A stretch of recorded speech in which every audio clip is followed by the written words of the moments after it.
বিশ্ব ফ্যাশনের সবচেয়ে বড় আসর মেট গালা ঘিরে প্রতি বছরই থাকে ভক্তদের তুমুল আগ্রহ। তবে এবারের আয়োজনে প্রিয়াঙ্কা চোপড়ার অনুপস্থিতির গুঞ্জন সেই উত্তেজনায় ফাটা ফেলতে পারে। যেই মঞ্চে নিয়মিতভাবে নজর কাড়েন বলিউডের অভিনেত্রী প্রিয়াঙ্কা চোপড়া, সেই মঞ্চেই এবার থাকছেন না তিনি।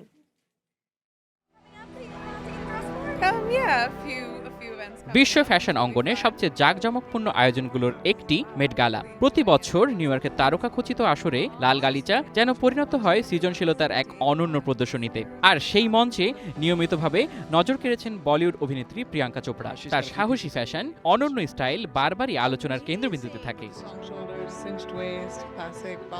স্বামী নিকের সঙ্গে তার উপস্থিতি ভক্তদের জন্য বাড়তি আকর্ষণ তৈরি করে। তবে এবার সে দৃশ্য নাও দেখা যেতে পারে। জানা গেছে 2026 সালে এই আয়োজনে অংশ নিতে পারছেন না প্রিয়াঙ্কা চোপড়া।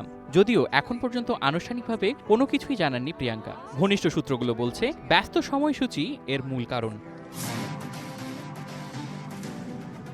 বর্তমানে তিনি একাধিক আন্তর্জাতিক সিনেমায় কাজ করছেন, পাশাপাশি যুক্ত আছেন নির্মাতা রাজামৌলির নতুন সিনেমা বারাণসীর শুটিংয়েও। পুরোদমে সিনেমাটির কাজ চলছে, যেখানে দীর্ঘ সময় ধরে নির্দিষ্ট শিডিউলে কাজ করতে হচ্ছে তাকে। ফলে মে মাসের প্রথম সপ্তাহে অনুষ্ঠিত মেট গালা 2026-এ উপস্থিত থাকা তার পক্ষে কঠিন হয়ে পড়ছে। 2017 সালে প্রথমবার মেট গালায় অংশ নিয়ে নিজের অভিনব পোশাকের মাধ্যমে বিশ্বজুড়ে আলোচনায় আসেন প্রিয়াঙ্কা। এরপর থেকেই প্রায় প্রতি বছরই ভিন্নধর্মী স্টাইল স্টেটমেন্টে হাজির হয়ে নতুন ট্রেন্ড তৈরি করেছেন তিনি। তাই এবার অনুপস্থিতির খবরে ভক্তদের মধ্যে কিছুটা হতাশা থাকলেও শেষ মুহূর্তে কোনো চমক আসবে কিনা সে আশায় এখনো অপেক্ষা করছেন অনেকেই। I'm wearing Balmain and Bulgari.